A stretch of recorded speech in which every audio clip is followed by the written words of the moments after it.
Olá, estamos aqui para mais um ATPC da Diretoria de Ensino, região de Marília. Eu sou o professor Maciel, trabalho com a disciplina de Ciências e também sou interlocutor de ERRD. Depois nós vamos ver do que se trata esse ERRD, né? Vamos seguindo aqui.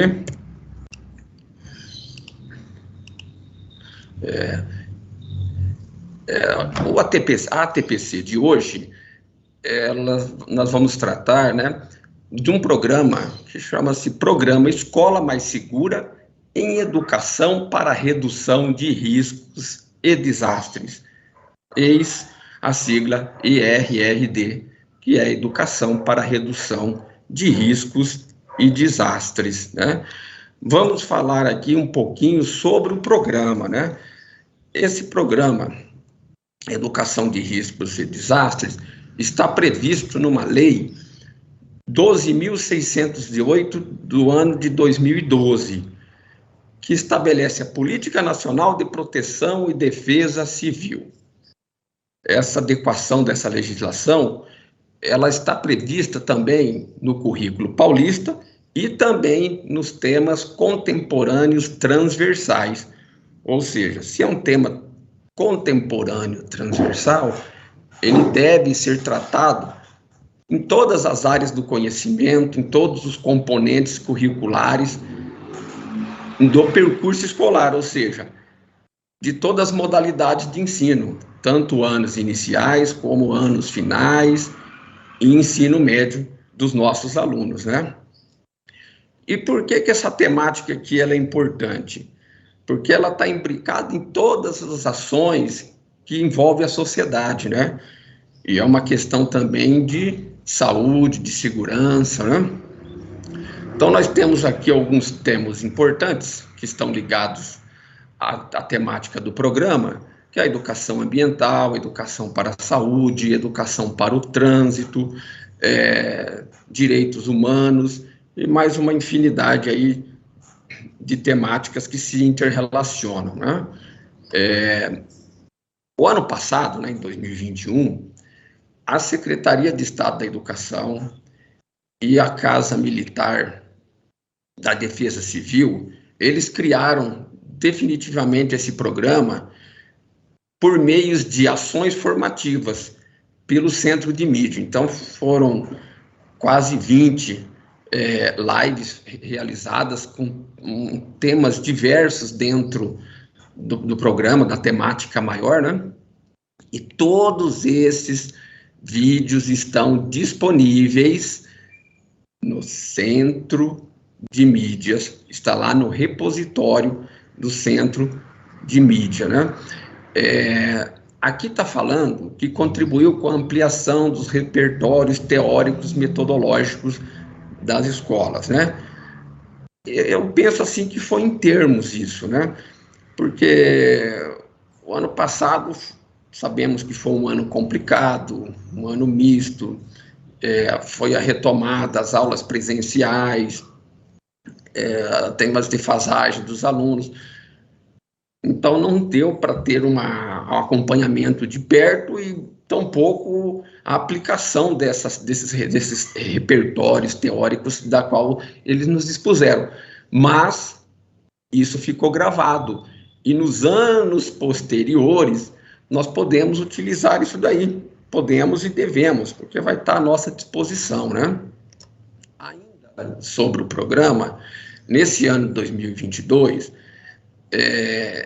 eles pensaram em fazer 4 trilhas formativas, né? Tanto para os profissionais, os professores, né? Gestores e todos aqueles que estão na escola que precisam de temas relevantes, né? Para trabalhar com nossos estudantes, né? Por que o programa Escola Mais Segura em ERD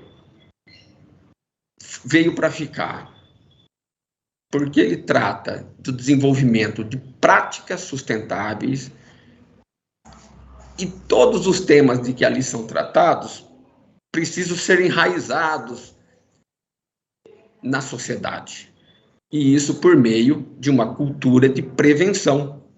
O que nós entendemos por prevenção?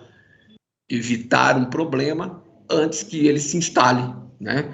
E isso vale para uma gama de assuntos, né, que nos envolve no nosso cotidiano, né? Então, prevenir é melhor que remediar, já diziam nossos antepassados, né? Com o apoio de instituições parceiras, depois nós vamos ver quem são essas instituições parceiras, né? O programa visa oferecer informações pertinentes sobre a temática, né? E fomentar ações locais nas comunidades escolares, principalmente, né? A questão da percepção de riscos, eu digo assim, ter noção do perigo, né? Então, essa percepção de risco a gente pode entender como noção do perigo. E considerando aí as particularidades de cada escola, de cada região, né? E aí eles falam muito da questão da resiliência. Sempre eles vão falar na questão da resiliência. A resiliência pode ser entendida pela forma de que a gente pode se refazer diante de um problema sério, de um desastre, né? Que a gente tem a capacidade de sacudir a poeira e dar a volta por cima, né? Então, em palavras mais simples, talvez isso aí exprime bem o que seria a questão da resiliência. Vamos seguindo aqui. Quando eu disse das instituições envolvidas, as instituições parceiras, né? Parceiras a quem? Parceiras às instituições que promoveram esse programa, né? Então, o programa ele foi pensado e desenvolvido pela Secretaria da Educação, que é a SEDUC, por meio da COPED, né? E da Casa Militar, que é a Coordenadoria Estadual de Proteção e Defesa Civil. O nome foi ampliado, né? Antigamente só era conhecido como Defesa Civil. Como a temática é muito extensa, envolve muitos assuntos diferenciados, precisa também de parceiros à altura, né? Então, o programa conta com 3 parceiros de peso, né? Que é o Centro Nacional de Monitoramento e Alertas de Desastres Naturais, que é o CEMADEM. O CEMADEM Educação, que é uma parte do CEMADEM que se destina a levar conhecimento à população, né? Porque tem o CEMADEM, que é a parte técnica, que aí não nos cabe muito, né? Então, eles fizeram uma transposição didática desses assuntos que eles tratam de uma forma que nós, leigos, possamos compreender, né? Por isso, o CEMADEM Educação. Também o Instituto Geológico e o Instituto de Pesquisas Tecnológicas, que nós chamamos de IPT. Então, são 2 instituições que criaram o programa, que é a SEDUC e a Defesa Civil, e 3 instituições parceiras, que é o CEMADEM, o Instituto Geológico e o IPT, que é o Instituto de Pesquisas Tecnológicas. Então, aqui só para a gente ter uma visão geral do que vem a ser o programa, né? Porque as especificidades são inúmeras, né? Então, lógico que nenhuma unidade escolar, nenhum professor irá se apropriar de todas as temáticas e subtemáticas que existem, né? Ele vai dentro do repositório, dentro daquilo que é oferecido, vai escolher aquilo que melhor atende à comunidade local, à sua realidade, né? Vamos ver aqui as instituições envolvidas no programa e o que vem a ser, então, riscos e desastres.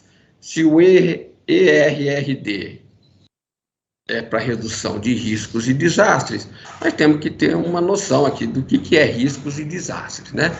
Então, de uma forma bem simplificada, risco é uma possibilidade de dano. Esse dano pode ser um dano econômico, mas principalmente um dano à vida, né? Um dano que nos causa prejuízo à vida, à saúde.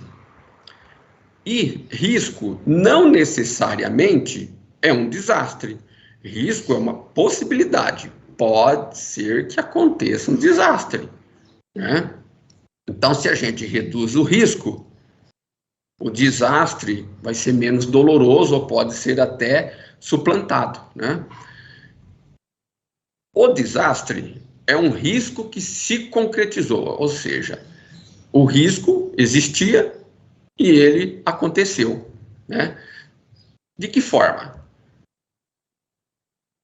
O risco, o desastre é resultado de eventos adversos, ou seja, pode ser de várias formas. Pode ser um desastre natural ou pode ser um desastre provocado pelo homem. O que vem a ser um desastre natural? Pode ser um maremoto, pode ser uma tempestade, né? Pode ser um vulcanismo, pode ser qualquer coisa que a natureza esteja fora do que a gente denomina comum, né? Agora, os provocados pelo homem, um derramamento de petróleo, igual já aconteceu no Brasil, aí na costa do Nordeste há pouco tempo, os rompimentos das barragens de Mariana e Brumadinho, né, que chocou o Brasil todo e que ceifou centenas de vidas, né, e causando danos, não só materiais, como danos ao homem, né, à sociedade e à vida das pessoas, né. Então, foi um dano, um desastre que foi provocado pelo homem, por uma ação do homem que veio a não ser muito benéfica, né, às pessoas. Então, nós temos essas duas categorias aí de desastre, né? Todas elas podem ser minimizadas, podem ser reduzidas, né?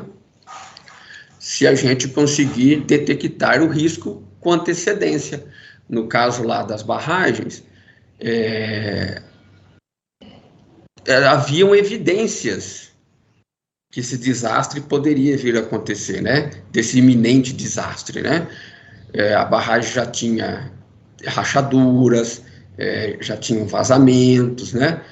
E esses indícios foram ignorados, né? Por isso veio acontecer o desastre. A barragem iria se romper? Iria, mas se as pessoas que estavam ali no local de risco tivessem a consciência e tivessem sido avisadas a tempo, elas poderiam ter evacuado o local, tirado seus pertences, que aí você teria uma minimização do desastre, né? O risco, gente, é um problema social, claro, né? E principalmente o que vem depois dele, que é o desastre, né? Então a gente precisa repercutir isso na sociedade, porque a gente precisa ter uma mudança de concepção. As pessoas precisam ter noção do perigo, né? E isso só se faz por meio de discussões, por meio de estudo. Né? Você precisa entrar em contato com o objeto de estudo para você se apropriar dele, né?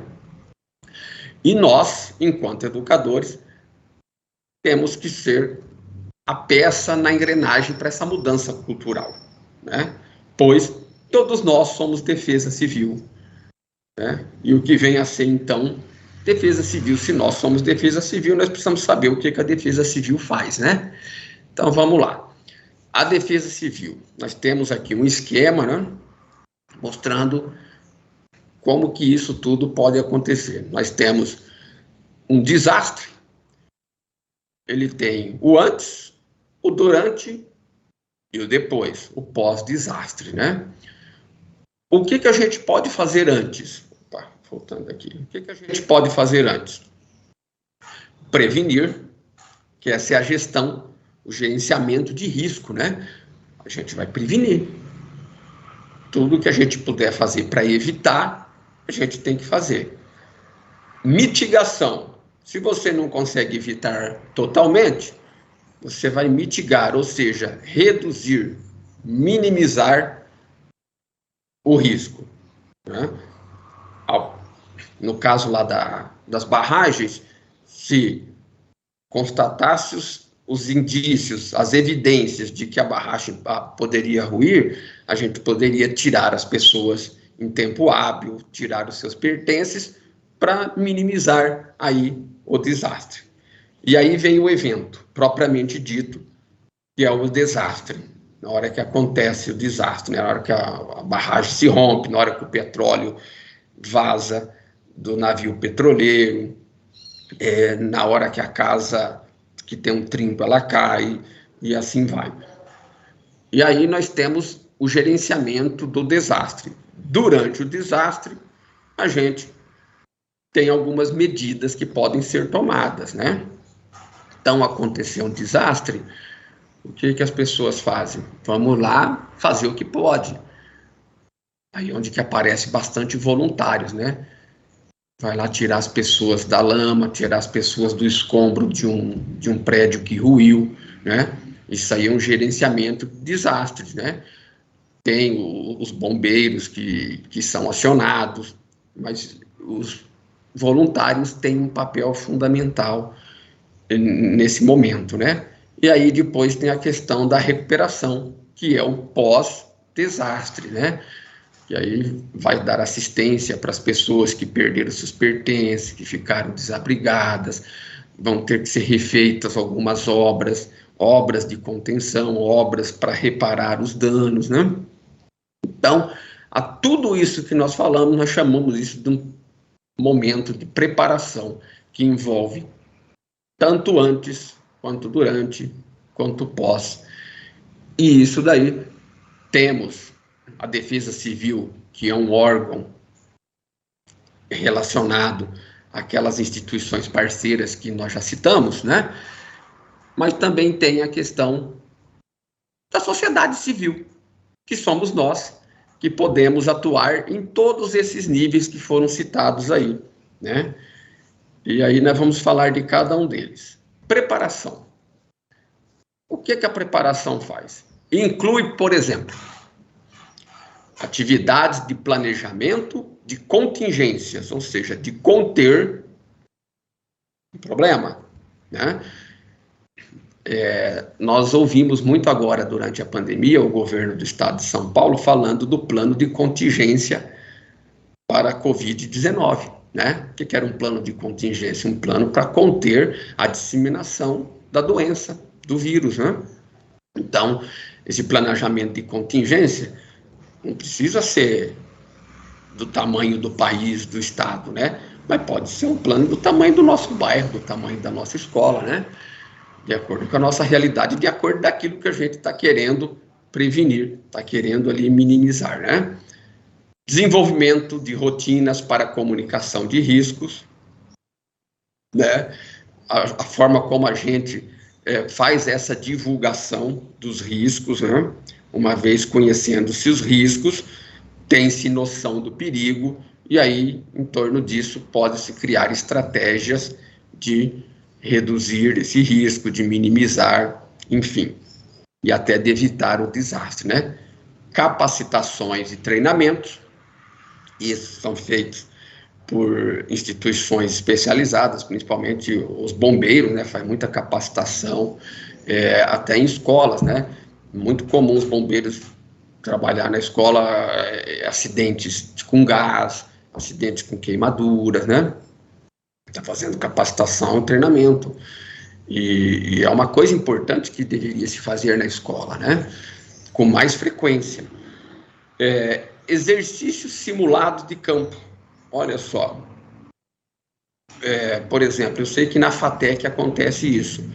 Como na FATEC eles têm o prédio da FATEC aqui de Marília foi um prédio adaptado a partir de uma fábrica de cerveja, né? Todos sabemos disso. Então, nós temos corredores estreitos, escadarias inadequadas. Então, ali, todo ano é feito um exercício simulado de incêndio. Ou seja, caso ocorra um incêndio por ter parte elétrica velha, antiga, que tem riscos, né?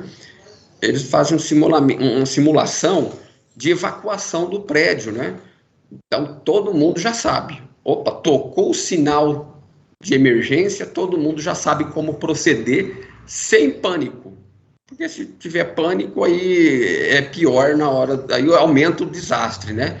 Então, todo mundo ciente do que tem que fazer, com uma certa celeridade, mas não abrindo mão dos cuidados, as pessoas se dirigem para as escadarias que já estão tudo planejado, porque na hora não tem improviso, tudo que vai acontecer já foi feito em treinamento, né, no simulado, todo mundo evacua o prédio sem maiores riscos, né? Então, esses exercícios simulados é importante. Na FATEC eu sei porque eu já participei dessa evacuação do prédio em caso de incêndio, né? Então, isso aqui envolve toda a questão da preparação, que é relativo ao esquema anterior que a gente viu. Ações de prevenção. Ações destinadas a reduzir a ocorrência e intensidade de desastre. Por meio de mapeamento de área de riscos. Então, se a gente tiver mapeado, se a gente conseguiu antecipar, prevenção é isso, a gente antecipar um problema antes que ele aconteça. Então, se a gente faz um mapeamento dos possíveis locais, dos possíveis problemas que possam ocorrer, nós estamos agindo com prevenção, porque a gente já consegue prever, e se a gente prever, a gente consegue evitar, né? Construção de obras de contenção, né? Um muro de arrimo, por exemplo, né? E de corrigir um problema que já possa ter acontecido, para não deixar acontecer de novo, né? E aí a questão da capacitação, da orientação. As pessoas precisam estar cientes das coisas para poder tomar providências, né? É uma questão de saúde pública, é uma questão de redução de danos, e é isso que nós estamos tratando nessa TPC e nesse programa que está vindo para ficar na nossa rede, né? Ações de mitigação. Mitigação, nós já vimos que é algo que venha diminuir, que venha minimizar, limitar os impactos de um desastre, né? Que mesmo que o desastre ele seja um desastre inevitável, mas que os danos sejam o mínimo possível. Porque a gente sabe que nem sempre é possível evitar um desastre, né?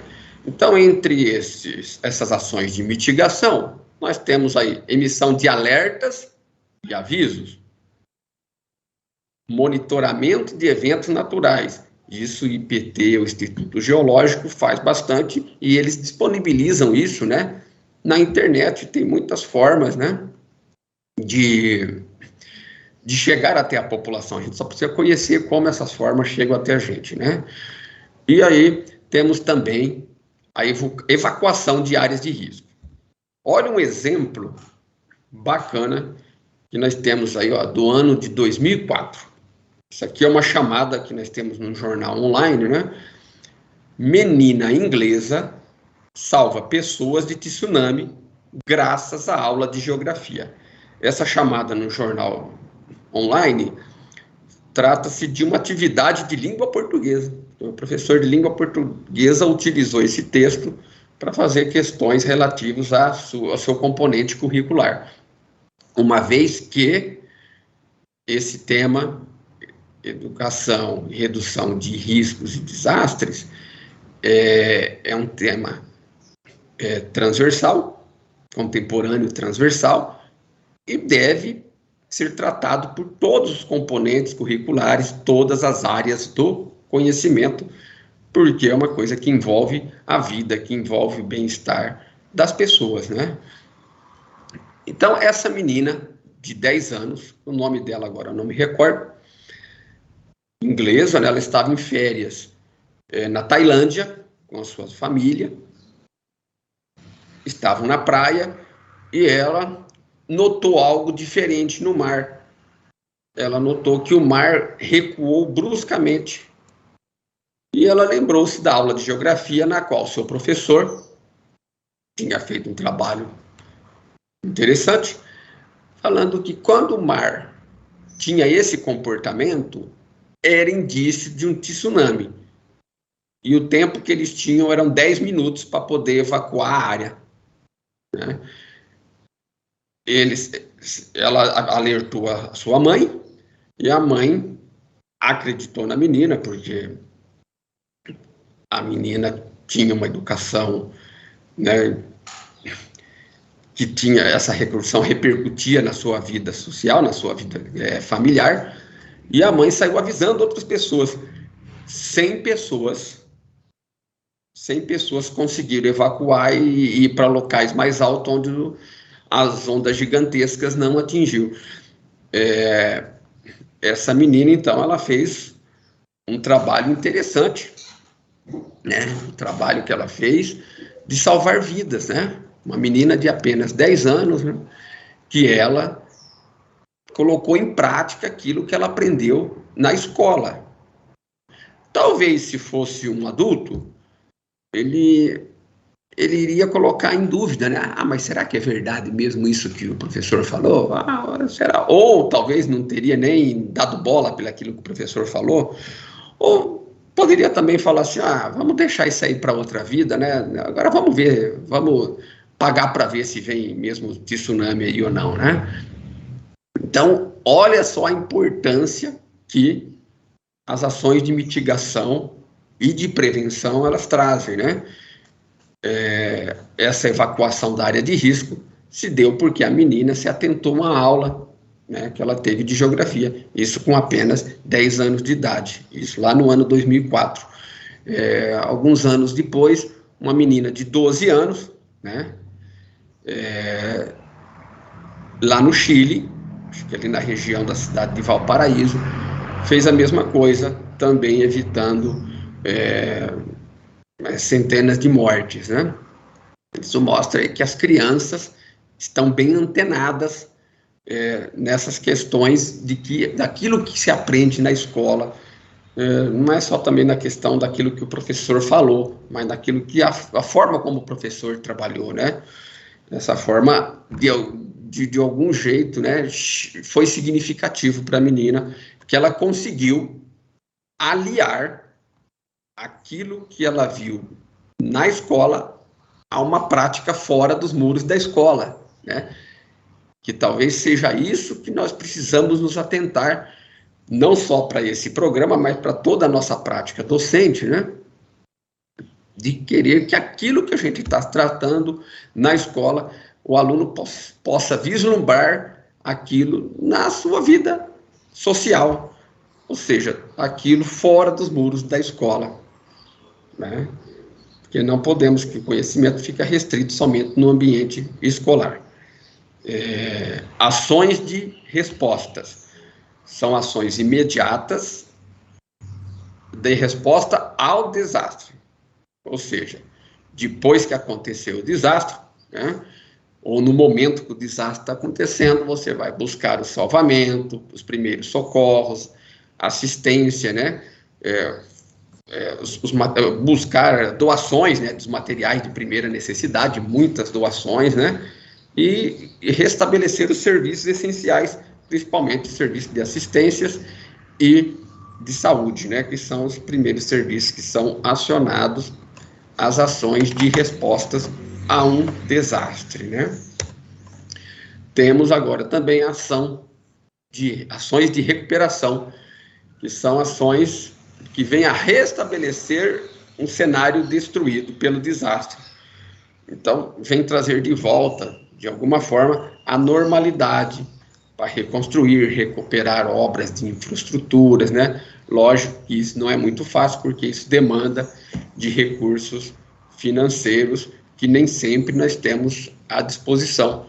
Então, às vezes não está previsto aí nos orçamentos, então é necessário cortar de outras áreas para poder direcionar essas obras de recuperação.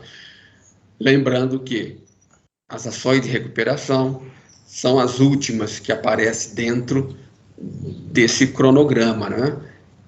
A primeira aparece a prevenção, porque aquilo que se previne não precisa recuperar, né? Se for uma prevenção, se for totalmente prevenível, né?